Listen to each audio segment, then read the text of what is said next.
Welcome to Glisso English. Real life stories. Imagine working 12 hours a day, 5 days a week for 40 years. You dream of the day you can finally stop, but when that day arrives, the silence is deafening. What happens when the job that defined you is gone and you're left with absolutely nothing to do? In today's story, we follow Arthur as he faces a deep identity crisis after retirement. He's about to realize that having all the time in the world can sometimes feel like a prison. Welcome back to the channel. Here, we look at how real people deal with real-life problems while helping you master natural English vocabulary, phrasal verbs, and expressions along the way. Grab a coffee, hit that subscribe button, and let's dive into Chapter 1. For 40 years, Arthur's life was ruled by the relentless buzz of his alarm clock. Every morning at precisely 5:30 a.m., he would spring out of bed, gulp down a black coffee, and rush out the door. As the director of operations, his 12-hour workdays were a whirlwind of back-to-back meetings, urgent emails, and high-stakes decisions. He had spent 4 decades thriving on the chaos, always pushing through the stress by telling himself, just a few more years, and then I can finally rest. Yesterday, he had corporate status. Today, he had a gold watch and a completely empty calendar. At 6 a.m., Arthur opened his eyes. There was no alarm. The house was dead silent. He laid in bed for a few minutes, waiting for the familiar urge to rush, but it never came. He walked down to the kitchen, the floorboards creaking loudly in the stillness. He brewed a pot of coffee, sat down at the table, and looked at the clock. It was only 6:15 a.m. In the past, a free morning was a luxury. Now, looking at the empty hours stretching ahead of him, a strange feeling crept up his spine. He tried to read the newspaper, but he couldn't focus. He stared out the window at the empty street. The silence wasn't peaceful. It was deafening. For the first time in his life, Arthur didn't have anywhere he had to be, and instead of feeling free, he felt completely untethered. The clock kept ticking, but Arthur was already running out of patience. On Tuesday morning, Arthur found himself standing in his home office, staring at a cardboard box. Inside were the few physical fragments of his 40-year career, a couple of framed certificates, a favorite pen set, and a heavy gold watch. The watch was engraved with the words, "For your dedicated service." He picked it up, feeling the cold weight of the metal in his palm, and wondered how 4 decades of sweat and sacrifice could be summarized by a single object. Just last week, his colleagues had thrown him a grand retirement party. There had been cake, speeches, and plenty of jokes about how much golf he was going to play. Everyone had smiled and told him how lucky he was to finally step down from the corporate ladder. Arthur had smiled along with them, genuinely believing that he was entering the best chapter of his life. But now, sitting at his pristine, empty home desk, the reality of his new life began to sink in. For 40 years, his identity had been completely wrapped up in his job title. When people asked him who he was, his immediate answer was always, "I'm the director of operations." Without that title, who exactly was he? He opened his laptop out of habit, but there were no new emails to answer, no crises to solve, and no numbers to analyze. The realization hit him like a physical blow. The world was moving on without him, and his absence didn't change a single thing. Arthur closed the laptop, placed the gold watch face down on the desk, and felt a heavy wave of uselessness wash over him.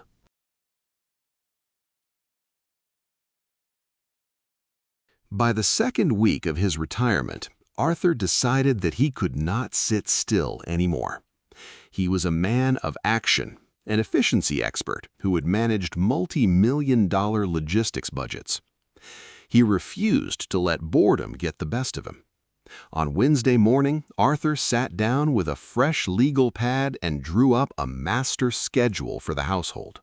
He categorized chores by priority, assigned strict time slots for grocery shopping, and even created a color-coded spreadsheet for the laundry.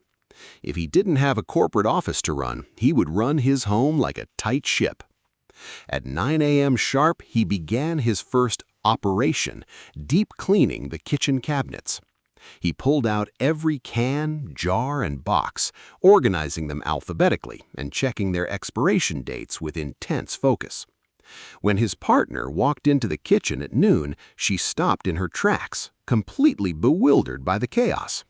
Arthur was standing on a step stool, sweat on his brow, labeling the spice jars with a marker. When she gently suggested that he was overdoing it, Arthur immediately became defensive. He argued that a disorganized kitchen was a sign of a lazy mind, his voice carrying the same sharp authority he used to command in boardrooms. She looked at him with soft, sympathetic eyes and said, "Arthur, you don't have to prove anything to anyone here."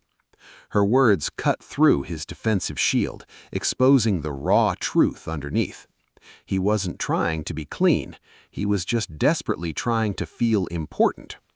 Arthur slowly stepped down from the stool, looked at his ridiculous spreadsheet, and realized that his frantic busyness was just a shield to hide his growing panic.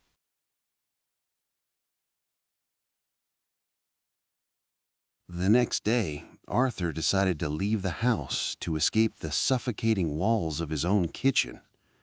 At 2 p.m. on a Thursday, he laced up his sneakers and stepped outside for a walk.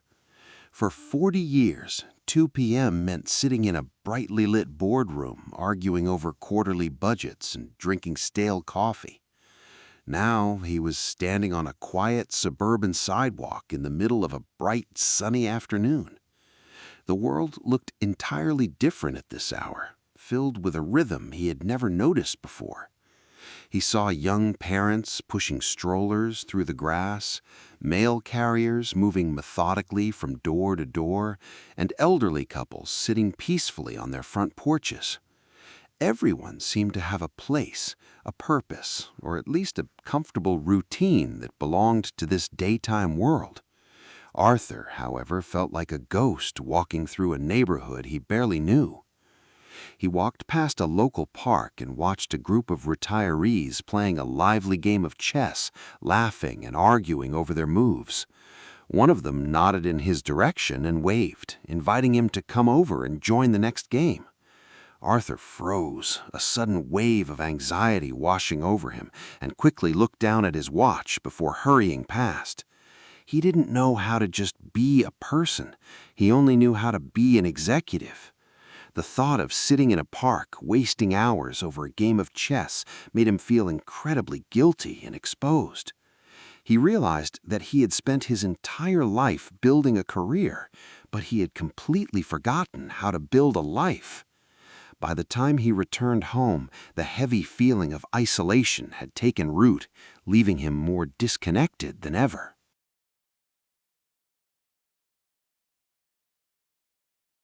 By the third week, Arthur realized he couldn't spend his days wandering the neighborhood like a phantom. He needed a distraction, something that normal, well-adjusted retirees did to pass the time. On Friday morning, he drove to a massive home improvement store and bought $300 worth of high-end woodworking tools. He bought sleek chisels, a heavy-duty electric sander, and several thick planks of premium oak wood. He had watched a 5-minute video online about making a rustic coffee table, and it looked simple enough. "If I can manage a global supply chain," Arthur muttered to himself, "I can certainly handle a piece of wood." He set up a workshop in the garage, turned on a bright overhead lamp, and began to measure his first cuts. However, Arthur quickly discovered that wood did not respond to corporate discipline or aggressive deadlines. On his first attempt with the saw, the blade slipped, completely ruining an expensive piece of oak. When he tried to smooth out the edges, the electric sander caught on a knot in the wood, kicked back violently, and left a deep, jagged gouge across the surface. Dust flew everywhere, coating his face, filling his lungs, and making him cough uncontrollably. He spent 3 frustrating hours trying to fix the mistake, but the table only looked worse, crooked and entirely unstable.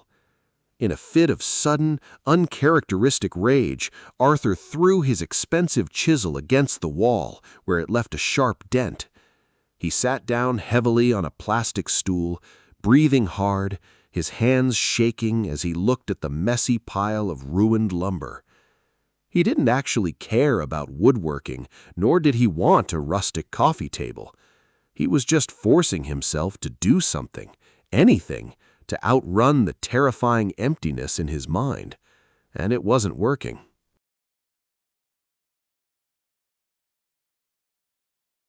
The rainy Tuesday arrived, bringing with it a heavy, gray sky that mirrored Arthur's internal state. He woke up at his usual time, but for the first time, he didn't even try to get out of bed. The spreadsheet was abandoned, the woodworking tools sat gathering dust in the garage, and his calendar was completely blank. He had no projects left to fake, no chores left to invent, and absolutely nowhere to go.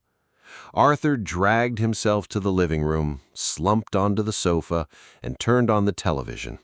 Hours blurred together as mindless game shows and flashy commercials flickered across his face, but he wasn't actually watching any of it. He was completely paralyzed by a profound lack of purpose, feeling a heavy, dark weight pressing down on his chest.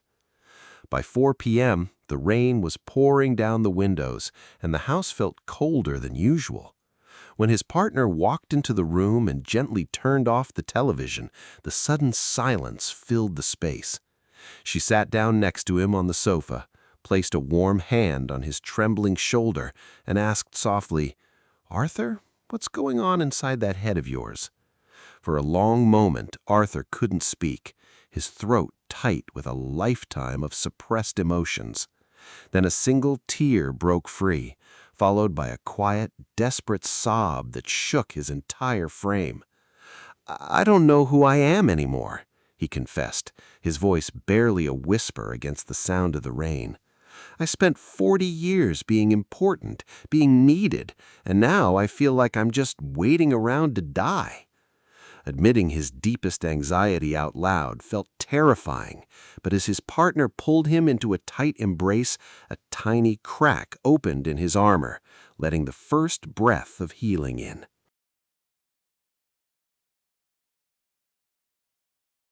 By the following week, the air had cleared, both outside and inside Arthur's mind. Admitting his fear hadn't solved his problem, but it had stripped away the heavy burden of pretending to be okay. On Thursday afternoon, needing a change of scenery, he walked down to a small independent coffee shop at the edge of town. He ordered a plain black coffee, sat by the window, and watched the rain puddles dry on the pavement. At the table next to him was a young man in his late 20s, surrounded by a chaotic mess of papers, laptop cords, and half-empty sugar packets. The young man was running his hands through his hair, staring at a laptop screen with an expression of pure, unfiltered panic. Arthur recognized that exact look instantly. It was the look of a manager whose operations were rapidly collapsing around him. When the young man let out a loud, stressed groan and accidentally knocked a stack of spreadsheets onto the floor, Arthur instinctively leaned over to help him pick them up. As he handed the papers back, Arthur noticed the messy columns of inventory data, shipping costs, and supplier deadlines. "Rough day?" Arthur asked gently, keeping his tone casual. The young man sighed heavily, introducing himself as Leo, the owner of a new local eco-friendly packaging startup. "I have the orders, but my supply chain is a total disaster, and I'm losing money on every shipment," Leo admitted, desperate to vent to a stranger. Arthur looked at the spreadsheet for a mere 10 seconds before his 40 years of corporate instincts instantly kicked into gear. He pointed to a glaring bottleneck in Leo's shipping schedule and explained how consolidating vendors could slash his distribution costs in half. As Arthur spoke, his voice grew steady, confident, and full of life, the familiar spark returning to his eyes for the first time in months. Leo listened intently, his eyes widening in amazement as Arthur casually solved a problem that had kept him awake for 3 straight weeks. When Arthur finished speaking, Leo looked at him with profound respect and asked, "Who exactly are you?" Arthur smiled, but for the first time he didn't use his old corporate title. "Just someone who has a lot of experience," Arthur replied, realizing with a sudden jolt that his valuable knowledge hadn't vanished just because his office key card had been deactivated.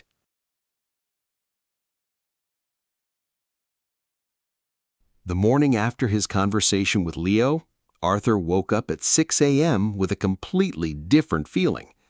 The heavy dread that had haunted his mornings for weeks was replaced by a familiar, sharp focus.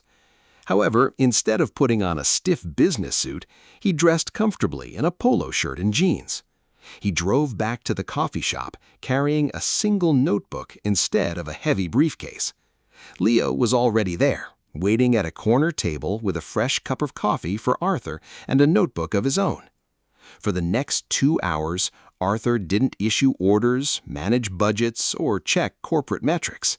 Instead, he listened patiently to Leo's challenges, drawing simple diagrams on a napkin to explain complex logistics strategies. He showed the young entrepreneur how to negotiate better terms with suppliers without destroying the relationship. As the meeting wrapped up, Arthur reached into his bag and pulled out a check, but Arthur gently pushed his hand away.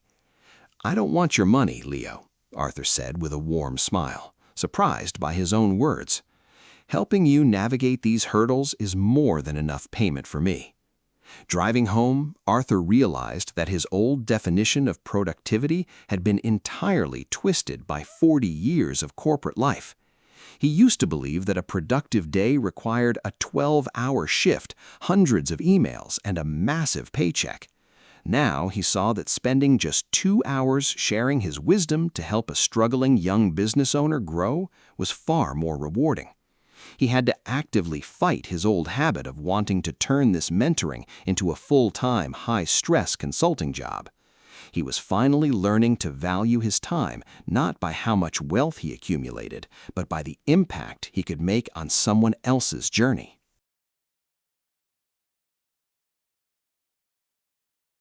The morning after his conversation with Leo, Arthur woke up at 6 a.m. with a completely different feeling. The heavy dread that had haunted his mornings for weeks was replaced by a familiar sharp focus. However, instead of putting on a stiff business suit, he dressed comfortably in a polo shirt and jeans. He drove back to the coffee shop, carrying a single notebook instead of a heavy briefcase. Leo was already there, waiting at a corner table with a fresh cup of coffee for Arthur and a notebook of his own.